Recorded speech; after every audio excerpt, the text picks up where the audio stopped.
Buenos días y gracias al profesor Edwin Irizarry Mora y a todos los organizadores de este simposio por la invitación y la oportunidad de compartir con ustedes en la mañana de hoy.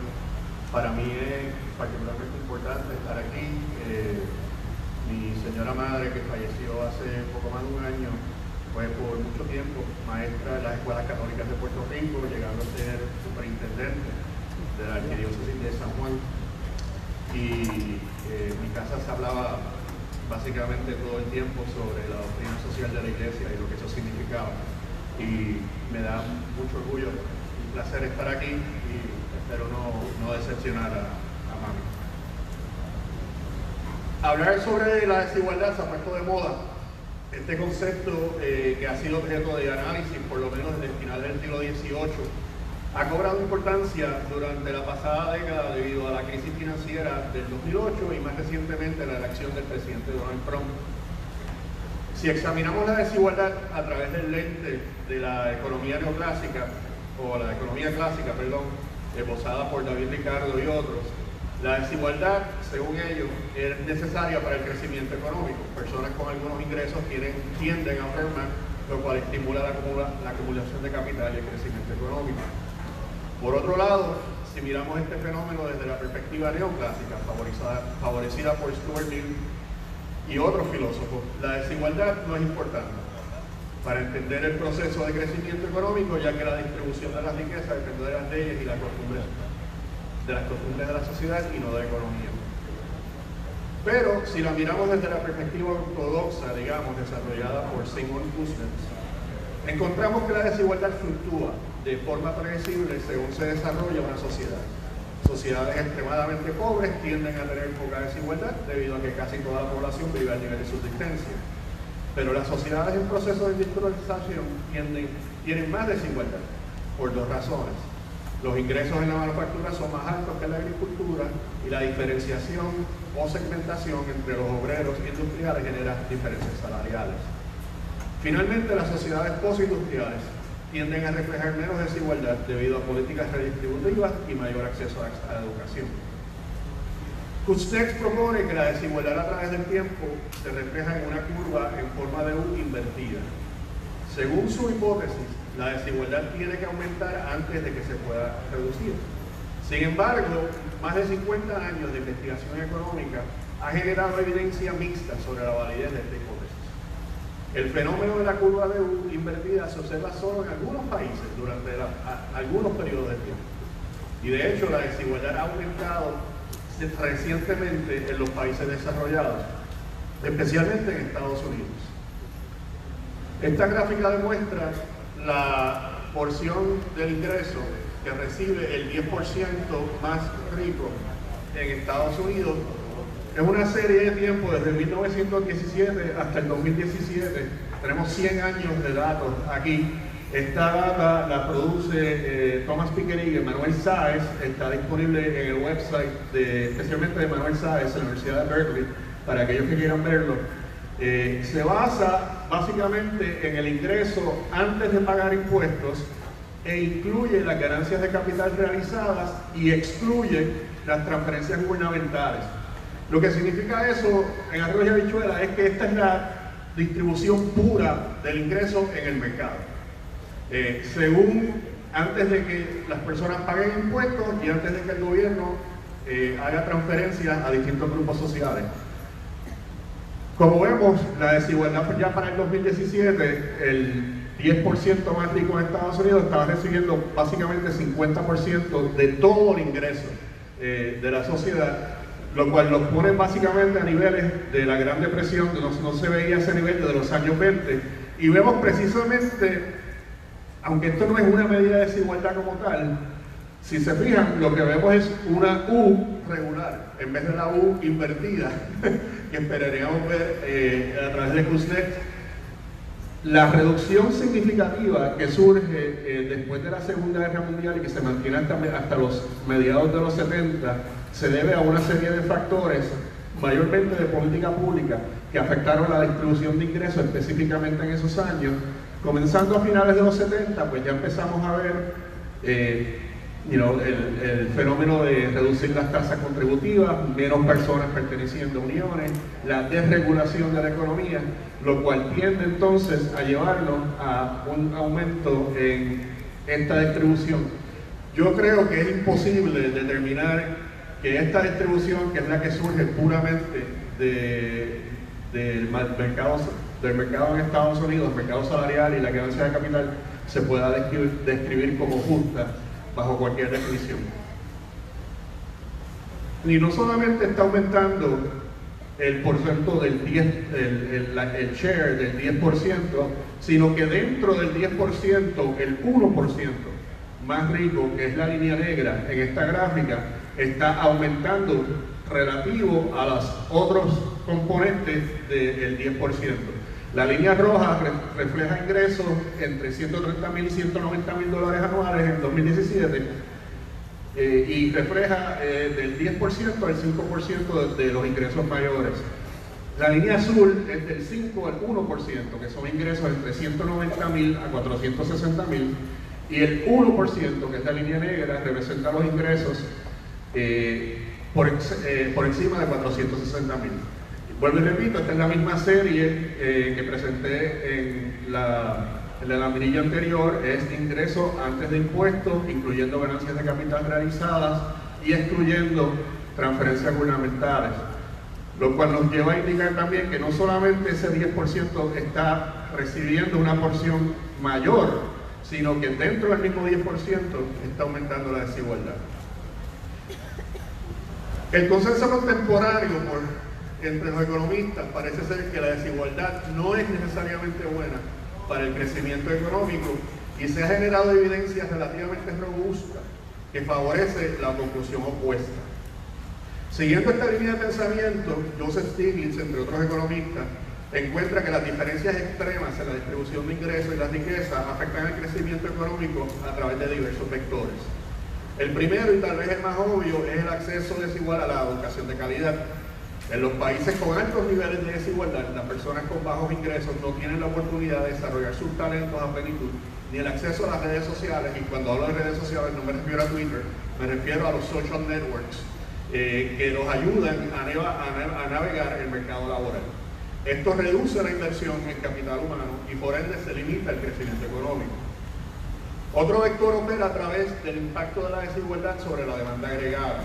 En las sociedades orientadas al consumo, un nivel alto de desigualdad reduce el poder adquisitivo de la clase media, disminuyendo así la demanda agregada y por tanto el crecimiento económico. Más aún, para mantener su nivel de consumo, la clase media recurre al endeudamiento excesivo, reduciendo el capital disponible para el ahorro y la inversión. Al otro extremo de la distribución de ingresos, cuando la desigualdad llega a niveles excesivos, las personas con ingresos altos dedican una porción mayor de su ingreso a la especulación, en vez de la inversión productiva, lo que genera un aumento irracional en los precios de los activos, ya sean financieros o reales, objeto de la especulación. La experiencia histórica demuestra que estas burbujas siempre terminan en pérdidas catastróficas, que en muchos casos tienen que ser socializadas a través del gobierno. La desigualdad también afecta adversamente la duración de los periodos de crecimiento. Un estudio del Fondo Monetario Internacional demuestra que los periodos de crecimiento prolongados están asociados con más igualdad en la distribución de ingresos. En términos generales, una reducción de 10% en el coeficiente Gini aumenta la duración de los periodos de crecimiento en un 50%.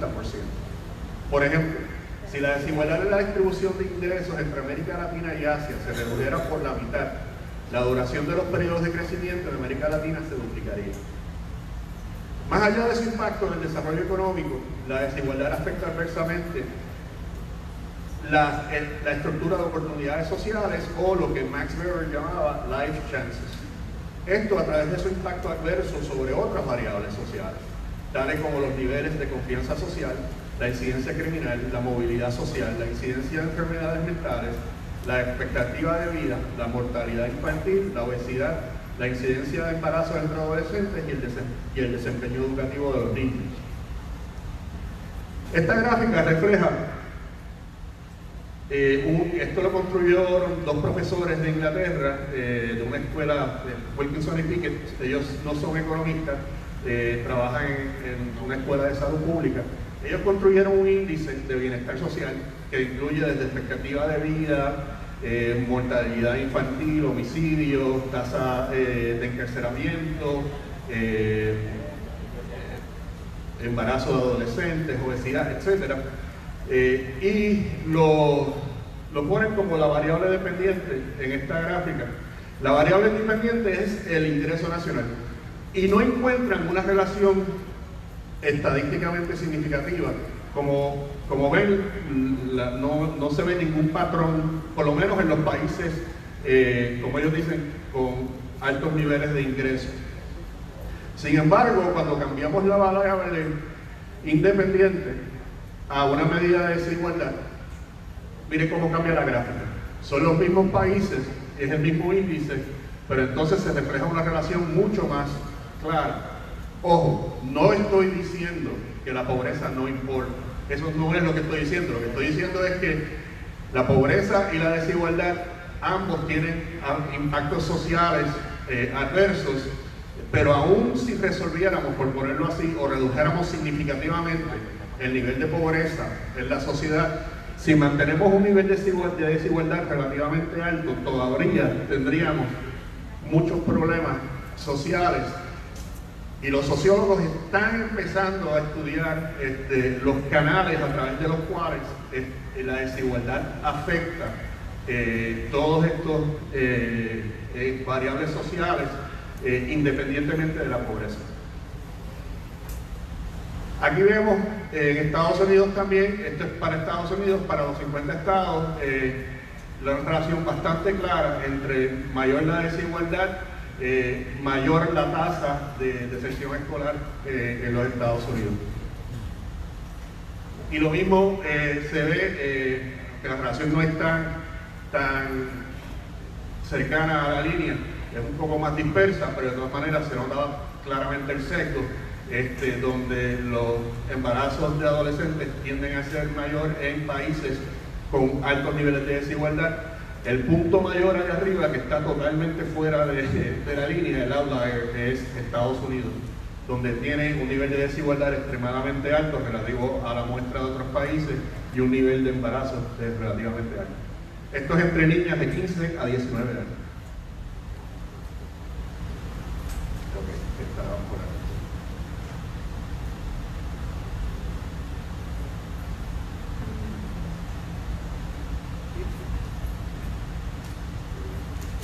Más allá de su impacto en el desarrollo económico, bueno, sí, ya les digo. Otros estudios sobre la movilidad social demuestran que hay menos movilidad en países con altos niveles de desigualdad. Por ejemplo, estudios sobre la movilidad social intergeneracional en Estados Unidos han encontrado una correlación de 0.5 entre el ingreso de los padres y el ingreso de los hijos. De acuerdo con el economista Alan Krueger, esto significa, por ejemplo, que la probabilidad de que una persona que nace en una familia en el 10% más pobre de la distribución suba al 10% más rico como adulto es aproximadamente igual a la probabilidad de que un hombre que mide 5 pies con 6 pulgadas tenga un hijo que llegue a medir 6 pies con 1 pulgada. Sucede, pero es poco probable. Krueger también estima otra estadística para resumir la conexión entre los ingresos de padres e hijos. Él la llama la elasticidad de ingresos intergeneracionales. Estudios recientes colocaron este índice para los Estados Unidos en alrededor de 0.4. Esto significa que si los padres de alguien ganan un 50% más que el promedio, se puede esperar que su hijo o hija gane un 20% más por encima del promedio de su generación, solamente por virtud del ingreso de los padres. Y demuestra ese fenómeno en esta curva que él llamó el Great Gatsby Curve, comparando a Estados Unidos con otros países, Japón, Francia, Nueva Zelanda, Noruega, mayormente de altos ingresos, y se nota claramente la relación. Mientras más alto el ingreso de los padres, más se afecta o positivamente la probabilidad de sus hijos tener un ingreso por encima del de su generación. La proyección que él hizo mantenía, asumiendo que no cambiaba ninguna política pública en Estados Unidos, él estimaba que ese 20% iba a subir a casi 30% de diferencia entre la generación, el ingreso de los hijos comparado con su generación, solamente por virtud del ingreso de los padres.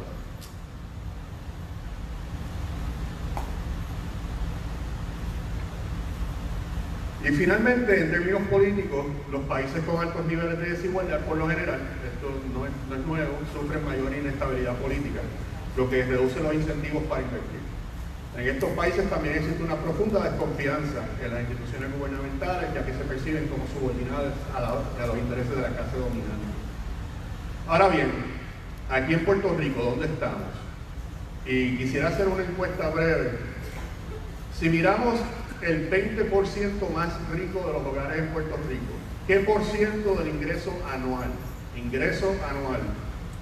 ustedes creen que recibe ese 20%?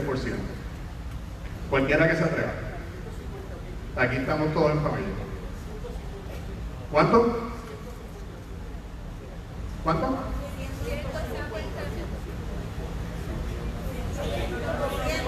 No, ¿qué por ciento del ingreso total? O sea, si el ingreso total anual es 100%, ¿qué por ciento de ese ingreso va al 20% de los hogares más ricos? ¿10%? ¿20%? ¿30%?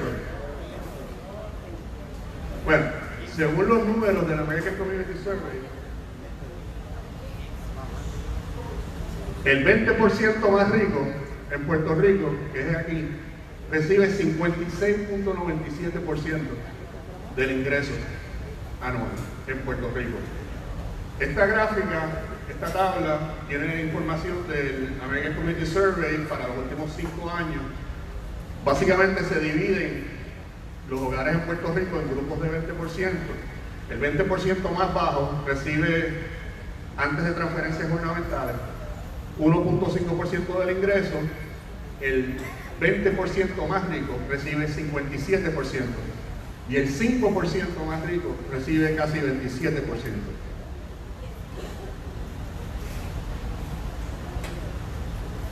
Aquí es más difícil de ver los números, pero básicamente el punto que quería hacer aquí es comparar Puerto Rico con algunos estados relativamente pobres, Arkansas, Mississippi, Nuevo México y West Virginia. Este es el promedio por quintil. El 20% de los hogares más ricos en Puerto Rico tiene un ingreso promedio que es 37 veces mayor que el ingreso promedio del 20% de los hogares más pobres.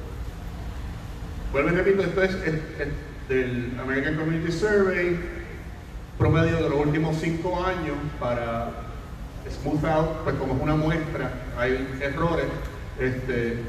¿Y cómo compara eso entonces? Pues en Mississippi es 17 veces el ingreso, mientras que en West Virginia es 15 veces. O sea que en Puerto Rico, aún comparándonos con algunos de los estados más pobres, el ingreso promedio de ese 20% más rico está totalmente fuera de proporción a lo que recibe el resto de la población. Y creo que podemos decir con un alto grado de confianza que una familia que recibe 37 veces el ingreso de otra familia vive en unas circunstancias totalmente diferentes a las de su contraparte en el quintil más pobre. Resulta imperativo, por tanto, implementar programas para reducir la desigualdad en Puerto Rico.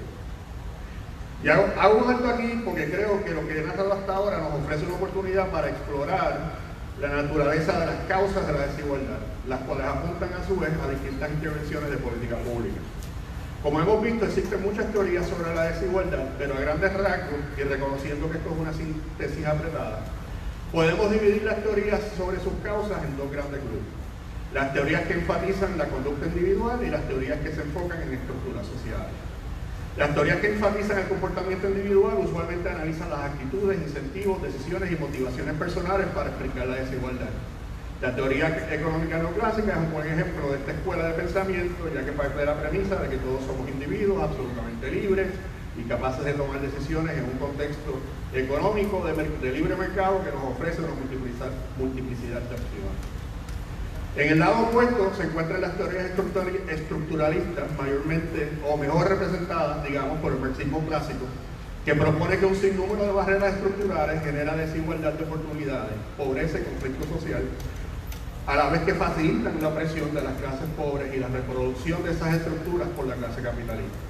Algunos intelectuales en esta tradición han sustituido el concepto de clase por los de raza, género o etnicidad y las diversas intersecciones entre estos conceptos para explicar patrones extremadamente complejos de desigualdad social. Es importante señalar que, no obstante las diferencias en el enfoque, ambos tipos de teoría contienen un importante componente normativo. Las teorías individualistas están implicadas con el juicio moral de que las personas pobres padecen de alguna deficiencia, ya sea de habilidad, educación o moralidad, y deben, como se dice comúnmente, ponerse para su vida. De igual manera, las teorías estructuralistas están implicadas con el juicio moral de que todas las estructuras sociales existentes son manifiestamente injustas y deben ser subvertidas de alguna manera. Existen algunas teorías entre ambos polos que intentan explicar cómo cierto comportamiento a nivel micro determina contundentemente la posición de una persona en la estructura económica a nivel macro. Pero estos intentos de lograr una síntesis han sido relativamente infructuosos. Estamos pues frente a un fenómeno social complejo.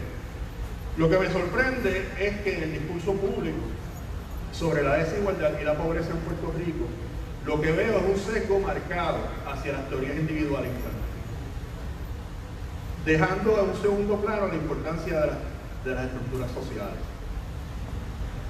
No entiendo cómo personas que se hacen llamar académicos, economistas, empresarios, políticos, comentaristas, asumen que si alguien es pobre, y este es el lenguaje que yo escucho cuando vengo a charlas como esta en distintos lugares de Puerto Rico durante todo el año, es porque no quieren trabajar, es porque son vagos o prefieren ser cuponeros, sin ningún tipo de evidencia. En su visión miópica del mundo, el que es pobre y se mantiene en la pobreza es porque quiere.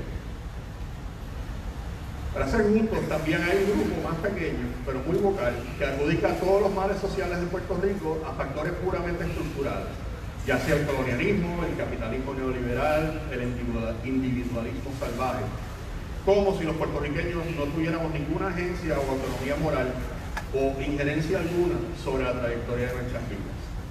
Obviamente lo importante y lo que hace este fenómeno difícil de analizar es la relación entre las variables, la conducta individual y las estructuras sociales.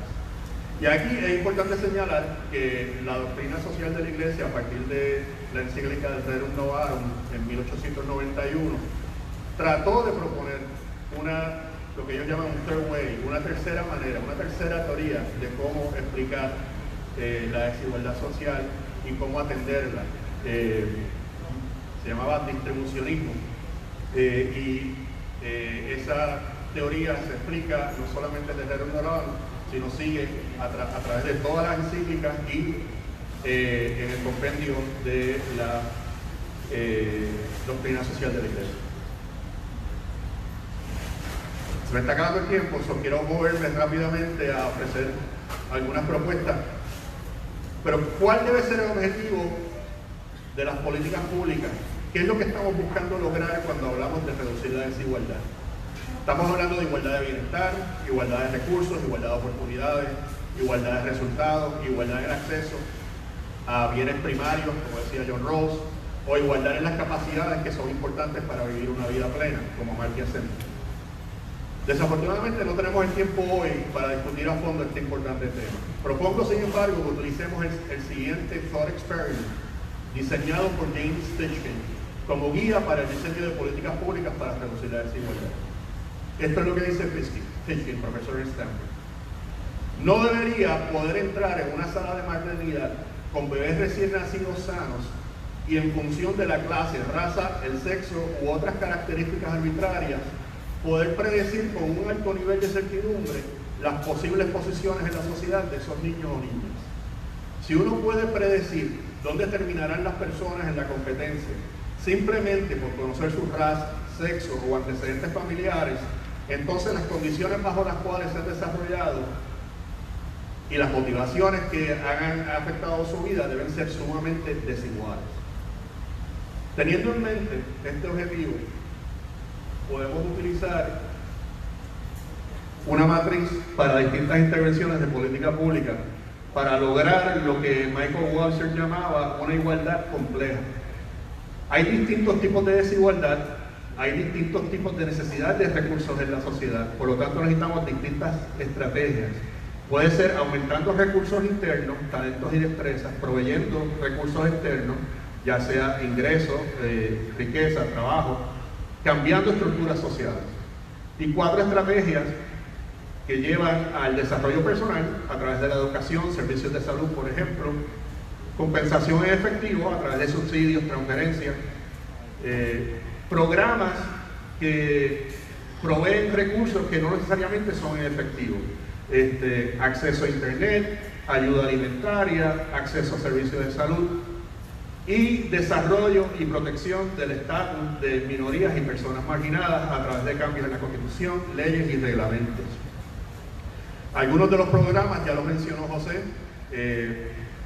Estamos hablando de cosas como invertir en el cuidado prenatal, promover subsidio por hijo, el child allowance, modernizar la política pública sobre maternidad y paternidad, aumentar el crédito por ingreso de vengado, ampliar el acceso al cuidado de salud preventivo, aumentar la inversión en programas de reentrenamiento para trabajadores, mejorar y ampliar los programas de educación técnica y vocacional, legislar un salario mínimo ajustado al costo de vida, diseñar un sistema contributivo que estimule el trabajo, el ahorro y la inversión, diseñar un seguro salarial para trabajadores mayores de 50 años cuando pierden sus empleos, ampliar programas de internado, aprendizaje en el trabajo y de adquisición de destrezas,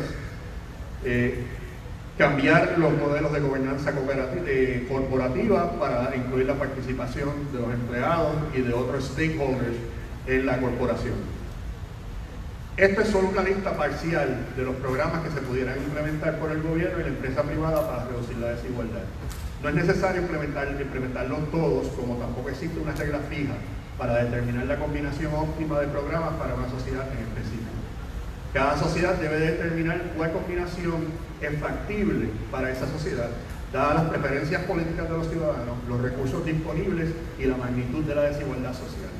Creemos, sin embargo, que en el diseño de estos programas se debe dar prioridad a proteger la dignidad humana, mantener la seguridad económica y aumentar el bienestar social. Muchas gracias.